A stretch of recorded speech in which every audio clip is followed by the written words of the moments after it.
Halo guys, David sini dan di depan saya udah ada beberapa iPhone ya. Mulai dari iPhone 11, 12, 13, 14, 15, 16 Pro, 17 dan 17 Pro.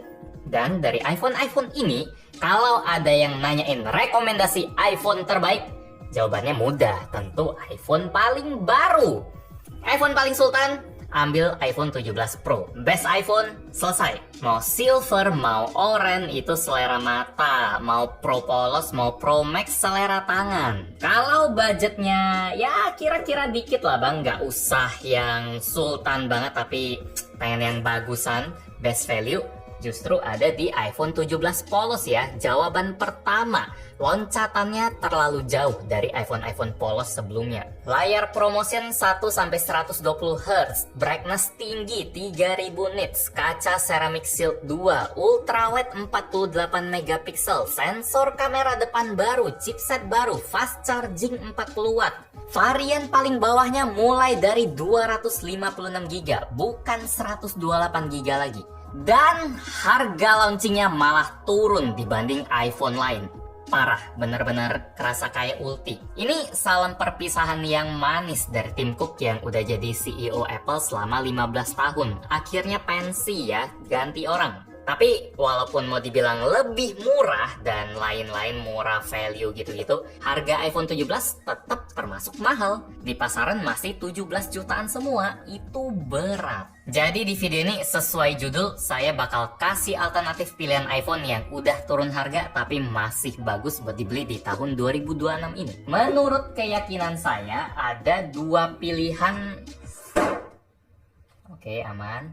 Ada dua pilihan yang bagus. Yang pertama, iPhone 14 yang ini, jangan jatuh lagi. Harganya udah turun lumayan jauh ya sejak dia launching. Dari yang dulunya awal banget itu 16 juta, sekarang pasaran barunya tinggal 9,5 jutaan. Buat saya iPhone 14 ini yang paling pas buat yang budgetnya paling mepet. Saran saya jangan kegoda iPhone 13 ini. Dia emang lebih murah, masih ada yang baru juga, lebih murah sekitar 500 ribuan. Dan saya pun pernah bilang kalau iPhone 13 adalah iPhone murah best value, paling worth it. Tapi itu penilaian buat 2 tahun lalu. Waktu itu harganya pun udah turun ke 9 jutaan. Sekarang 2 tahun kemudian harganya nggak gerak loh, masih pede aja di 9 juta. Padahal barangnya udah makin berumur ya, otomatis bikin support update softwarenya juga makin mendekati akhir. Mungkin 2-3 tahun lagi udah di drop Apple, jadi rasanya nanggung kalau ambil yang barunya.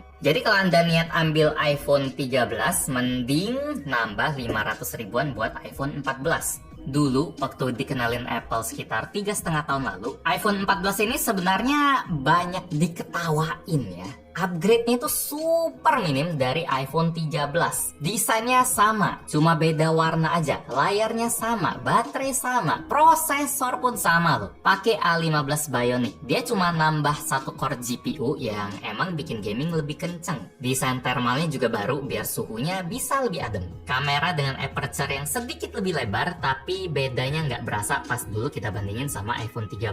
Terus ada crash detection, ada koneksi satelit buat emergency kalau lagi di luar negeri. Yang anehnya, upgrade paling gede dari iPhone 14 ini justru nggak dipamerin Apple ya. RAM-nya udah 6 GB loh. Ada ekstra 2 GB dari iPhone 13 yang RAM-nya cuma 4 GB. Ini bener-bener Apple dah. Gengsi banget dah. Nggak mau nyebutin RAM walaupun itu upgrade penting. Jadi buat saya, walaupun 90% spek iPhone 14 ini bisa dibilang sama kayak iPhone 13, tapi nambah 500 ribu jadi sangat worth it karena ekstra RAM tadi. Plus jangan lupa juga kalau iPhone 14 bakal dapetin update iOS 1 tahun lebih panjang dari iPhone 13.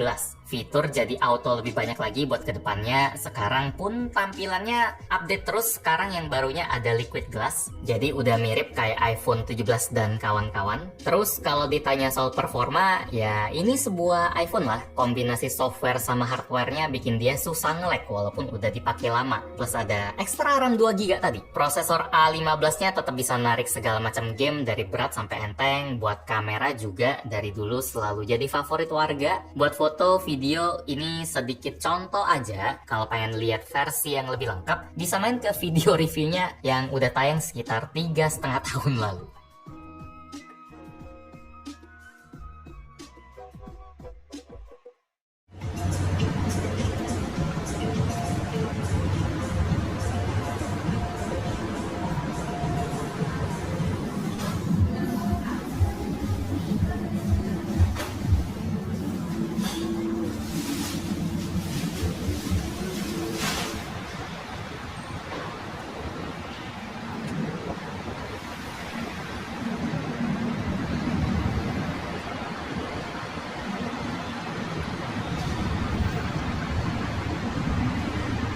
Fitur ala iPhone yang seru juga pasti ready. Misalnya sistem MagSafe yang tinggal tempel aja, HP langsung ngecas. Kalau mau putar jadi tegak lurus biar kita bisa pakai sambil ngecas, aman. Wireless charger yang saya pakai ini dari Ugreen ya, yang udah nge-support video ini. Namanya Ugreen MagFlow 2-in-1 varian 25 watt. Sebenarnya ada varian 7,5 watt sama 15 watt. Itu bisa lebih ngirit, tapi saya sekalian beli yang 25 watt aja. Buat taruh di studio buat pakai bareng iPhone 17, 16, dan udah banyak HP yang bisa narik sampai 25 watt buat wireless. Kalau ada TWS mau numpang ngecas, bisa sekalian juga. Di base-nya ini ada satu charging pad lagi. Namanya juga MagFlow 2-in-1 kan. Android juga bisa ikutan kalau body atau casingnya support magnet juga. Aman, protokolnya udah sama di Qi2. Kalau nggak ada magnet, kita bisa rebahin juga sih, sabi-sabi. Enak buat dibawa-bawa. Build quality juga solid, keras dari metal. Pas kita naik turunin standnya kerasa mulus dan kokoh. Saya suka.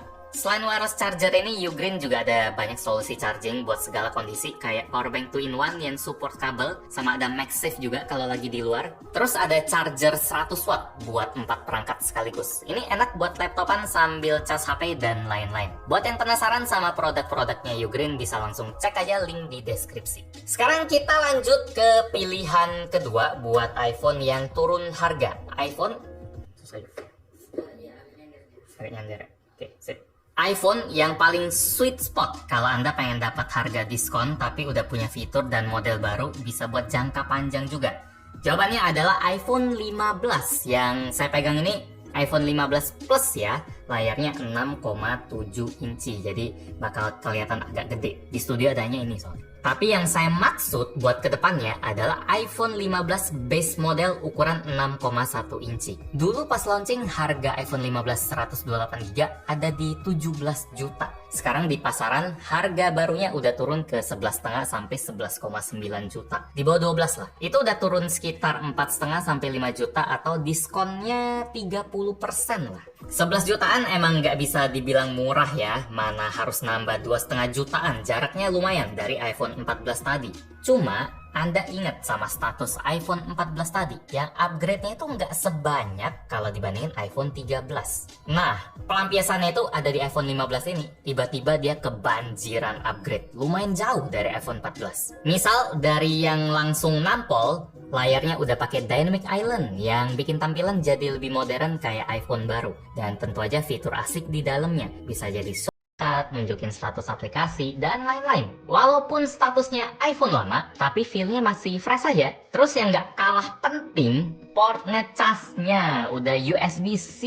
Kalau ada satu bagian yang nandain perpindahan era iPhone jadul ke iPhone baru, ya port Type-C ini udah agak susah sih buat nyari kabel atau aksesoris yang pakai Lightning. Kalau mau minjem colokan sama temen ya siap-siap dibilang nggak ada, karena Android murah, Android mahal, iPhone baru, TWS, laptop, kamera, kipas portable, hampir semua elektronik udah ngecasnya pakai USB-C. Jadi Lightning bakal merepotkan ya. iPhone 15 juga udah pakai chip Bionic A16 yang lebih kenceng dari iPhone 14. Kamera utamanya udah upgrade jadi 48 megapiksel versus 12 di iPhone 14. Kalau dipakai motret mode 1 kali gini, kayak nggak ada bedanya ya. Mirip-mirip aja. Cuma pas kita udah pakai buat foto zoom, iPhone 15 agak menang dikit karena megapikselnya lebih tinggi. Bikin detailnya sedikit lebih baik walaupun nggak beda jauh. Lumayan lah buat sebuah HP yang nggak punya kamera telefoto khusus.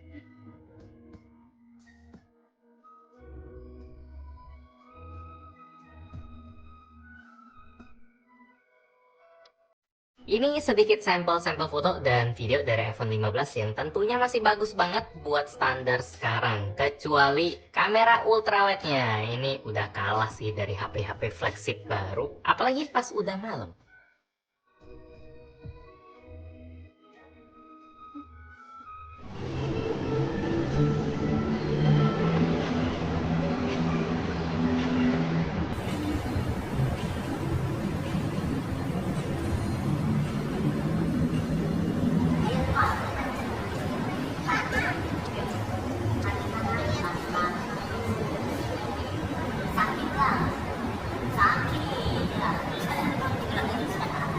Sakit, jalan tangan kanan ya, sakit. desain layar yang lebih modern, ada dynamic island, brightness-nya juga lebih tinggi si iPhone 15 ini dibanding iPhone 14. Terus sebagai generasi iPhone yang lebih baru, otomatis update iOS-nya juga lebih lama ya, mungkin bisa sampai 4-5 tahun lah. Buat iPhone 15 mungkin sampai 2030 bisa kali ya. Jadi kalau mau disimpulin, iPhone 15 itu iPhone lama yang masih kerasa baru, iPhone 14 itu iPhone lama, rasa jadul, tapi masih kuat. Kedua ini jawaban saya kalau Anda nanya soal iPhone turun harga yang masih worth it. Di sini saya ngebahasnya iPhone yang bisa ditemuin dalam kondisi baru ya. Kalau misalnya Anda nanya, Bang, iPhone second di toko yang jual iPhone second atau ada teman yang jual iPhone second itu gimana Bang? Harganya bagus. Kalau itu saya sama sekali nggak bisa ngomong, soalnya kondisi semua HP second itu tidak ada yang sama. Sementara kalau HP dalam kondisi baru kan pasti ada standar minimalnya lah. Jadi kalau iPhone secondnya kondisi 80% sama 90% kan kita nggak bisa nilai juga. Itu udah beda cerita sih, udah penilaian sendiri sih. Makanya di sini iPhone Pro-nya sedikit karena di pasaran nggak ada iPhone Pro yang baru lagi loh selain 17 Pro. Oh ya, honorable mention soal rekomendasi, tapi nggak tembus karena saya pikir nggak deh. Kemarin saya ada cobain iPhone 17e juga, iPhone varian ekonomis yang baru dari Apple. Belum masuk Indonesia, tapi saya udah sempat cobain. Prosesornya bener-bener sangar, Apple A19 itu sama kayak iPhone baru, iPhone 17, cuma minus 1 core GPU aja. Baterai juga pasti awet parah karena kapasitasnya 4000 mAh. Itu lebih gede loh dari iPhone 17. Dan layarnya juga masih kebatas di 60Hz saja. Jadi baterainya pasti sangat-sangat awet. Sangat lambat soalnya, dan hemat daya. Varian paling bawahnya ini juga ngikutin tren iPhone 17 yang langsung mulainya dari 256GB. Nggak ada 128GB lagi. Cakep. Tapi Anda bisa lihat sendiri, model layar jadul gini, ditambah kamera yang cuma sebiji, sensor kamera depan juga enggak sebagus iPhone 17, harganya juga diprediksi bakal sekitar 13-14 jutaan. Kerasa mahal yang nanggung sih. Mending nabung dan ambil iPhone 17 sekalian, selisihnya 3 juta. Enggak kecil, tapi jauh banget. Dari dulu posisi iPhone ekonomis kayaknya kerasa mancing orang doang dah buat ambil yang lebih tinggi, atau buat orang yang mau iPhone baru lebih murah, mesin kenceng, baterai gede, tapi nggak mau flexing karena dikira iPhone lama. Jadi gitu rekomendasi iPhone turun harga tapi masih bagus dari gadget ini. Semoga membantu. Like kalau suka dan video ini, dislike kalau nggak suka. Kita ketemu lagi di video selanjutnya. Yo. iPhone 12 kayaknya nggak ada yang baru lagi sama 11. Agak susah ya, memang lama banget. Teman gue masih ada yang pakai iPhone 13 masih aman banget kan. Cuma dia udah beli dari lama.